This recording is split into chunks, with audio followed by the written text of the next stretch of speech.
Hello students, आज हम लोग पढ़ेंगे क्रिस्टल जालक के अभिलक्षण, कैरेक्टरिस्टिक्स ऑफ क्रिस्टल लैटिस।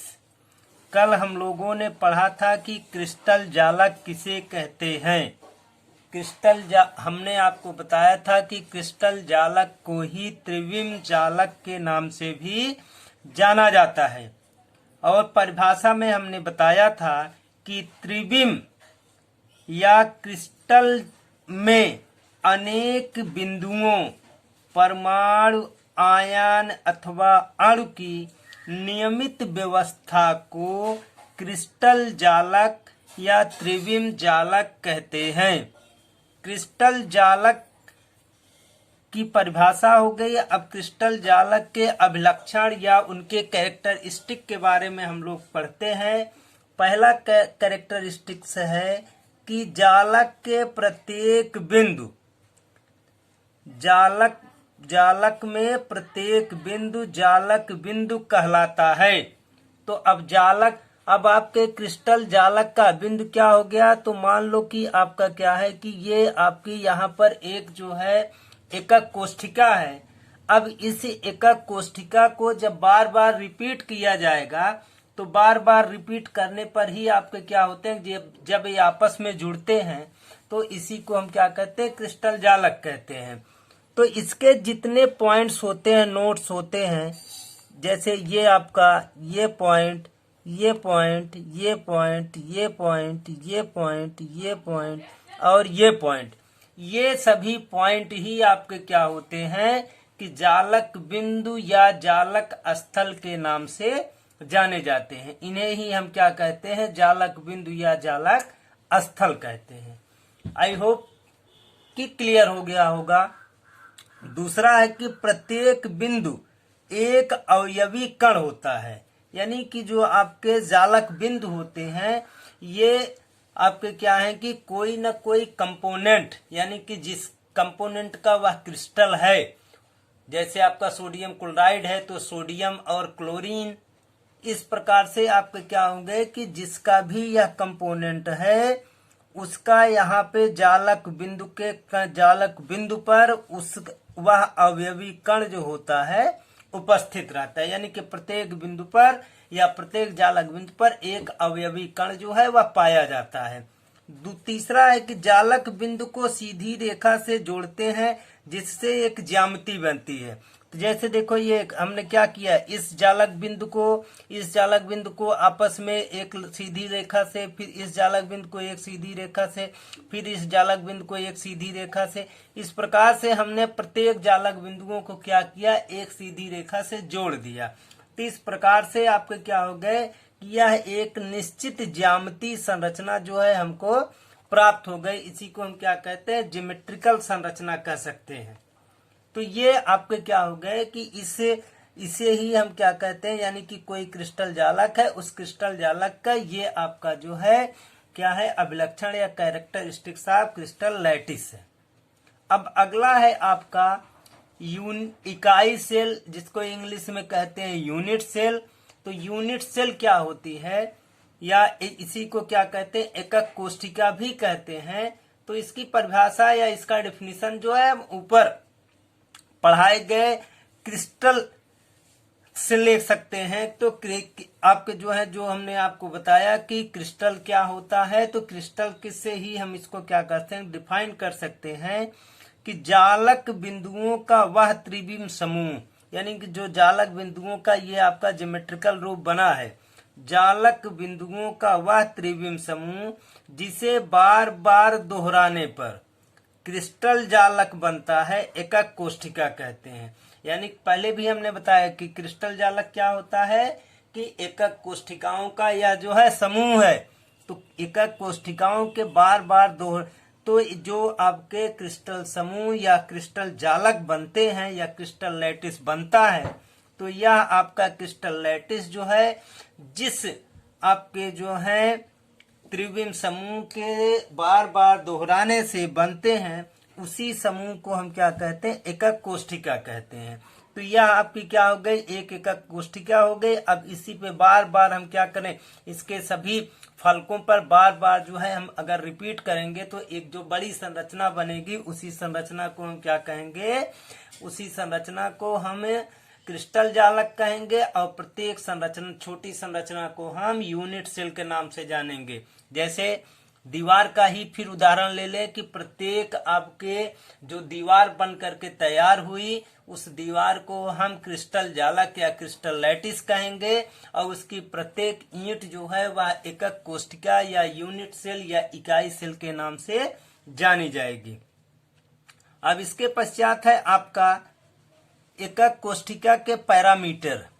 तो एकक कोष्ठिका के टोटल आपके 6 पैरामीटर होते हैं। कितने पैरामीटर होते हैं, 6 पैरामीटर। अब कैसे 6 पैरामीटर होते हैं आप इसको समझिए। जैसे यहाँ पे आपने क्या किया कि यहाँ पर एक एकक कोष्ठिका बनाए, तो एकक कोष्ठिका में आपके क्या हो गए कि 3 डायमेंशन संरचना हमको प्राप्त होती है। एक संरचना ये आती है, दूसरी संरचना यह आती है, तीसरी संरचना यह आती है। अगर हम इसको एक्स वाई जेड के नाम से परिलक्षित कर देते हैं और प्रत्येक इस रेखा को कहा जाता है अक्ष। इसको हम क्या कहते हैं, अक्ष कहते हैं। यानी यह भी आपका एक एक्सिस, यह भी एक एक्सिस, यह भी एक एक्सिस। अब इसका नॉमिनेशन करेंगे तो यह एक्सिस ए, यह एक्सिस बी और यह एक्सिस सी है। तो एक्सिस ए और बी यानी कि यहाँ पे आपको 3 एक्सिस मिल गए। तो इस प्रकार से एक एकक कोष्ठिका के 3 पैरामीटर तो आपके क्या हो गए, इसके एक्सिस हो गए। और साथ साथ इन तीनों एक्सिसों के बीच में आपको कोण मिलेगा, एंगल मिलेगा। तो एंगल अब यहाँ पे देखिए कि एक्सिस ए और एक्सिस बी के बीच में कौन सा एक्सिस नहीं उपस्थित है, सी। तो सी का कोण क्या है, सी का कोण जो है वह आपका जो है गामा है। तो यहाँ पे हमने क्या किया, इस कोण का नाम रख दिया गामा। इसी प्रकार से आपके क्या है कि एक्सिस ए और एक्सिस सी के बीच में कौन सा एक्सिस गायब है, बी। तो बी का कोण कौन सा है, बीटा। तो इस प्रकार से इस एंगल का नाम हमने रख दिया बीटा। उसके बाद फिर एक्सिस वाई और एक्सिस सी एक्सिस आपके जो है वाई में आपके क्या हो गया, एक्सिस का नाम रखा गया बी। तो एक्सिस बी और एक्सिस सी के बीच में कौन सा गायब है, आपका एक्सिस बी और सी में आपका गायब है ए। तो इस प्रकार से आपके क्या हो गए कि इस कोण का नाम रख दिया गया अल्फा। तो इस प्रकार से आपके 3 एंगल प्राप्त हो गए, अल्फा, बीटा और गामा। तो पहली चीज तो एक्सिस ए आपके जो है, एक एक्सिस ए, दूसरा बी, तीसरा सी, 3 पैरामीटर ये हो गए और 3 उसके एंगल अल्फा, बीटा और गामा पैरामीटर हो गए। इस प्रकार से किसी एकक कोष्ठिका के आपके 6 पैरामीटर होते हैं। और इन 6 पैरामीटर्स में आपके A equal to B equal to C, यानी कि एक्सिस ए, बी और सी ये आपस में बराबर भी हो सकते हैं और नहीं भी हो सकते हैं। इसी प्रकार से अल्फा आपके जो है एंगल अल्फा, बीटा और गामा ये आपस में alpha equal to beta equal to आपका गामा ये आपस में जो है इक्वल हो सकते हैं और नहीं भी हो सकते हैं। अब इसी के अनुसार यानी कि कभी एक आपका अल्फा इक्वल टू आपका बीटा और फिर कह दिया जाए कि अल्फा या कह दिया जाए कि axis A equal to axis B.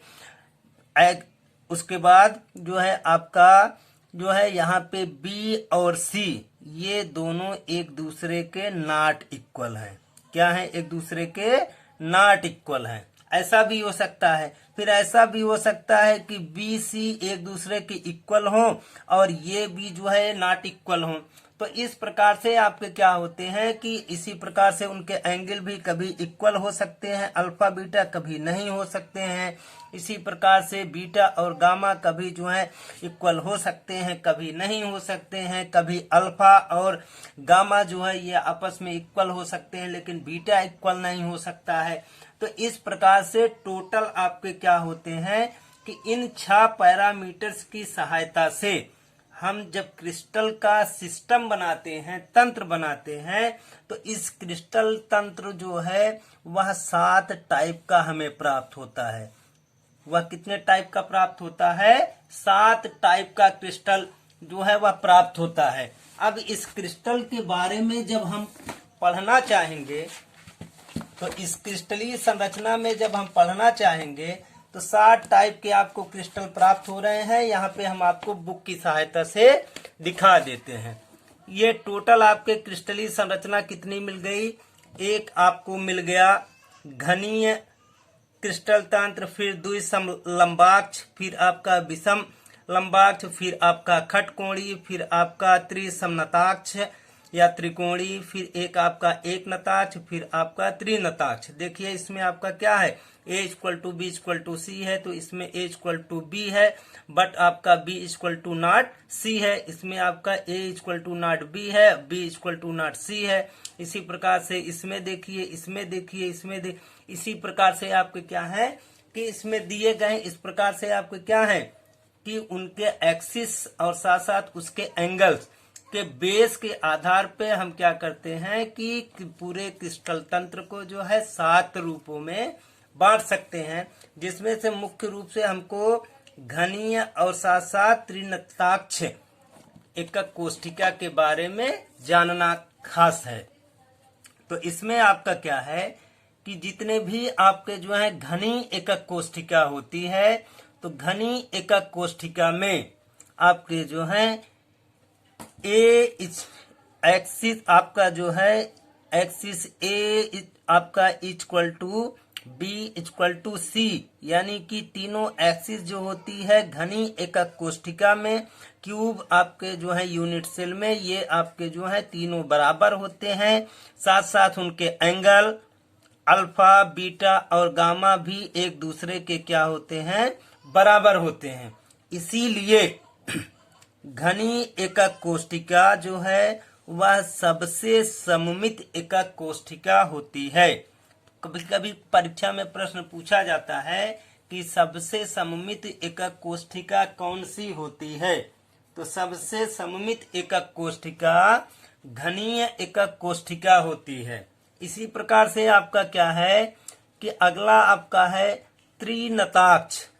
त्रिनताक्ष जिसमें आपका क्या है कि axis a = not b = not c, यानी कि इसमें तीनों आपके जो एक्सिस हैं वो, यानी यहाँ पे फिर से देख लीजिए, ये तीनों एक्सिस एक दूसरे के बराबर नहीं होंगे, तथा साथ साथ अल्फा, बीटा और गामा यानी एंगल इनके जो बन रहे हैं ये भी आपस में बराबर नहीं होंगे, तथा साथ साथ इनका मान जो है वह कभी 90 डिग्री नहीं होगा। यानी कि इनके कोण कुछ भी हो सकते हैं, लेकिन आपस में पहली चीज तो अल्फा, बीटा और गामा बराबर नहीं होंगे।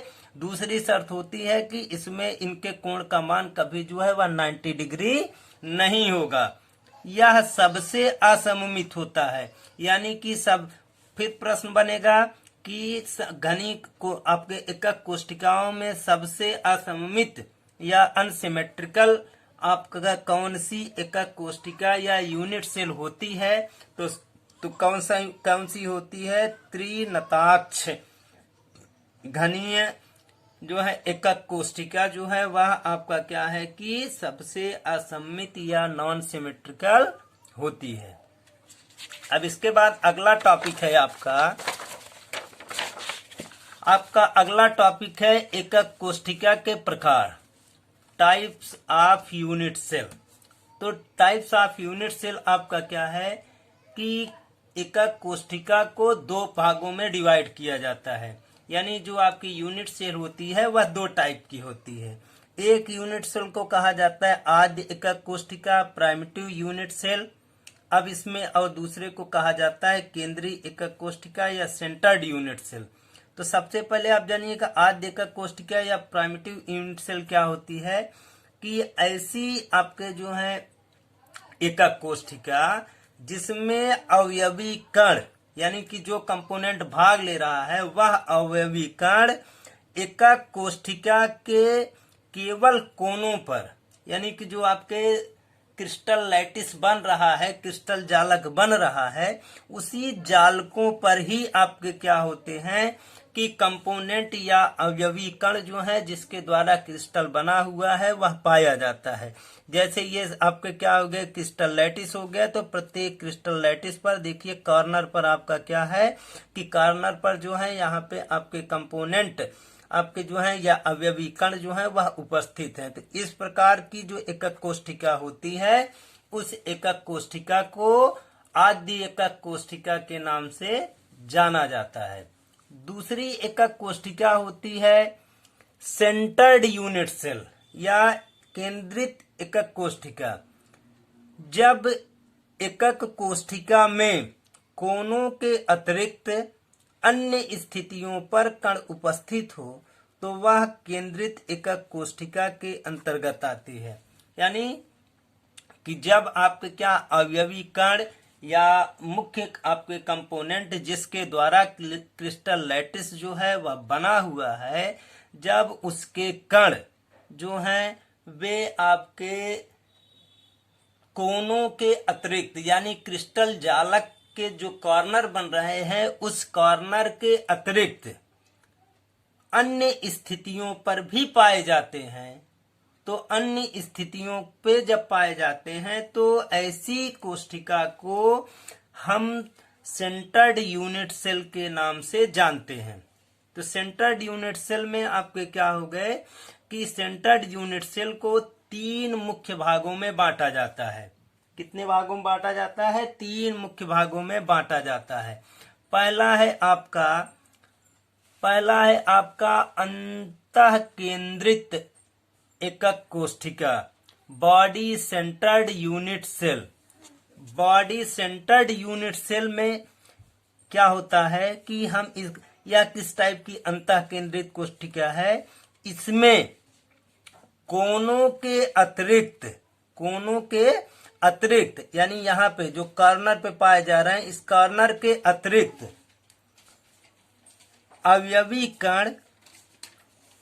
अवयवी कण अंतः केंद्र में होता है।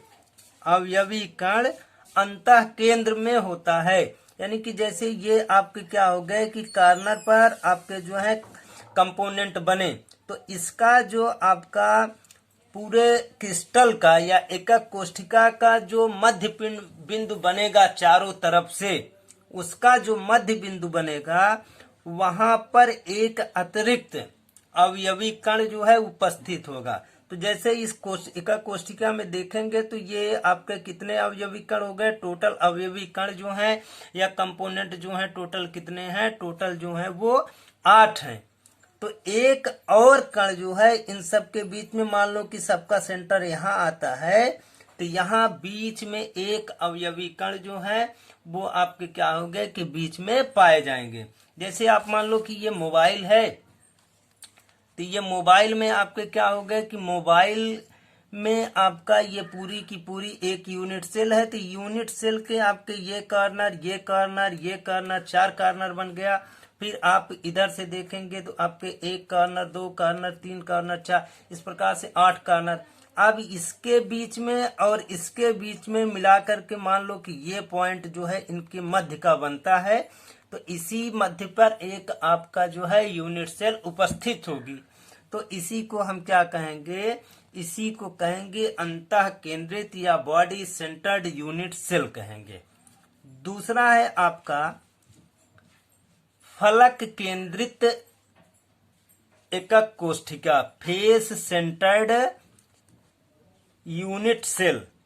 इसमें आपका क्या होता है, इसमें कोनों के अतिरिक्त प्रत्येक फलक के केंद्र पर, कोनों के अतिरिक्त प्रत्येक फलक के केंद्र पर अवयवी कण जो हैं पाए जाते हैं।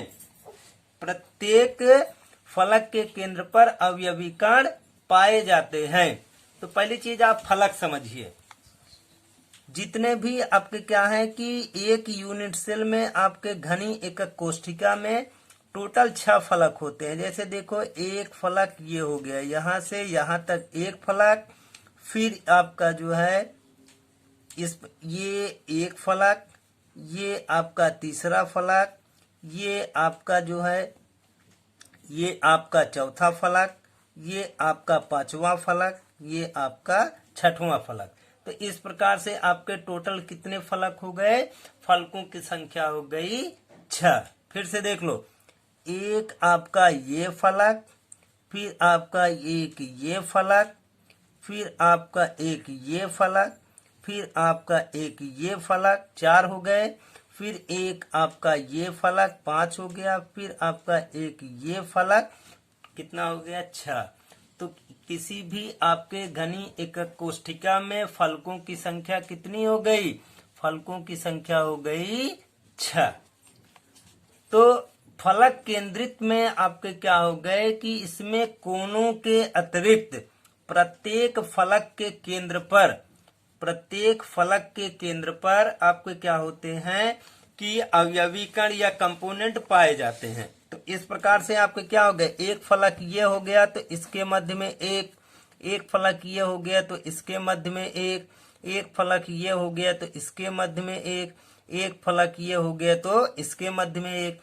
फिर आपके क्या हो गए? एक ये फलक है तो इसका मध्य ये बन गया।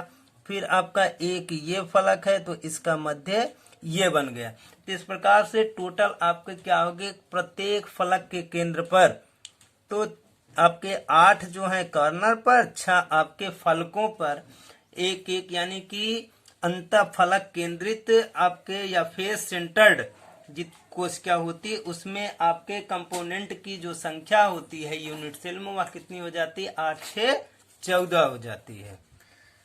ये आपको समझ में आ गया होगा। अब अगला है आपका